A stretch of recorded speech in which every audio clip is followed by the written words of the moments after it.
कढई गरम करायला ठेवली आहे. तूप घालून घेऊया आपण यामध्ये. मी इथे थोडेसे ड्राय फ्रूट्स घेतलेले आहे.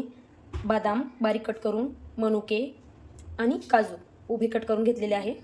हे आपल्याला हलव्यासाठी लागणार आहे. सगळ्यात पहिले आपण गॅस चालू करून कढई तापवून त्यामध्ये साजूक तूप टाकलेलं आहे आणि हे ड्राय फ्रूट्स जे घेतले ते थोडेसे शॅलो फ्राय करून घेणार आहोत आपण यामध्ये. मनुके नाही टाकायचे आपल्याला त्यामध्ये, फक्त बदाम आणि काजूच टाकायचे आहे.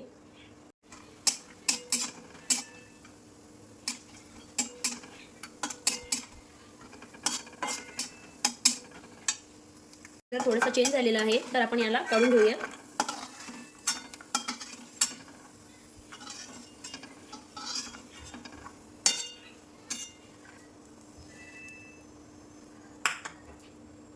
आता आपण कढईमध्ये किसलेला गाजर घालून घेऊया.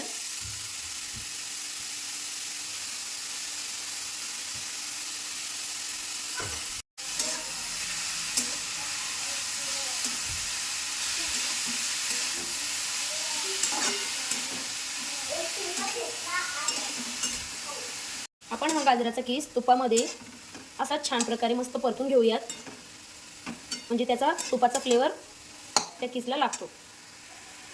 मी ह्या 4 इलायच्या घेतलेल्या आहे, त्या आपल्याला ठेचून घ्यायच्या आहे बारीक करून. गाजराचा किस छान प्रकारे मस्त तुपात परतला गेलेला आहे. आता आपल्याला यामध्ये दूध घालायचं आहे. दूध मी गरम करून घेतलं आहे.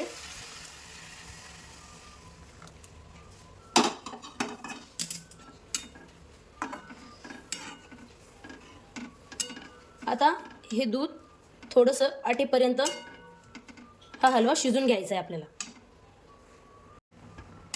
दुधामध्ये हलवा मस्तपैकी शिजतोय, म्हणजे गाजराचा किस. थोडंसं दूध राहिलेलं आहे, बाकी सगळं दूध आटलेलं आहे, तुम्ही बघू शकता. तुम्हाला मला एक सांगायचं आहे की हे बघा तुम्ही की यामध्ये दूध बिलकुलच फुटलेलं नाही. नाहीतर कधी कधी असं होतं की दूध फुटतं. त्याचं कारण असं की तुम्ही दूध हे गरम करून घेत नाही आणि कच्चंच घेता. कच्चं दूध किंवा थंड दूध घेतं, त्यामुळे ते दूध फुटू शकतं त्याच्या टाकल्याच्या नंतर. आता थोडंसं राहिलेलं आहे दूध. आता आपण ड्रायफ्रूट्स टाकून घेऊयात त्यामध्ये, म्हणजे ते थोडेसे शिजले जातील 5 मिनटं.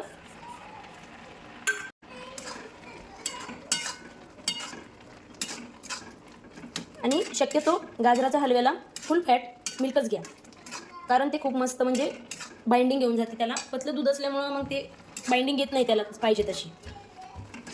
आता आपण 2 मिनटं असं शिजवून घेऊयात, मग नंतर यामध्ये साखर टाकून घेऊयात. तर मग 2 मिनटं झालेली आहे. आता आपण यामध्ये साखर घालून घेऊयात.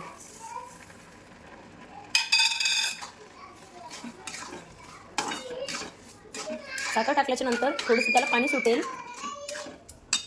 साखर टाकल्याच्या नंतर त्याला थोडंसं पाणी सुटलेलं आहे, त्यामुळं आपल्याला ते 5 मिनटं आणखी शिजवून घ्यायचं आहे. 5 मिनटं शिजवून घेतलं की ते थोडंसं घट्ट होऊन जाईल. मग तुम्ही बघू शकता पाणी म्हणजे दूध पूर्ण आटलेलं आहे. जास्त आटू देत नाही मी, कारण आम्हाला असंच आवडतो, थोडासा पतलासा, आणि खायला पण खूप छान लागतो बघा. जास्त घट्ट केला की इतका बरोबर लागत नाही, त्यामुळे आम्ही थोडंसं पतलंच ठेवतो त्याला. चला तर मग तुम्हाला कसा वाटला माझा आजचा व्हिडिओ मला कमेंट करून नक्की सांगा. लाईक, शेअर आणि सबस्क्राईब जरूर करा.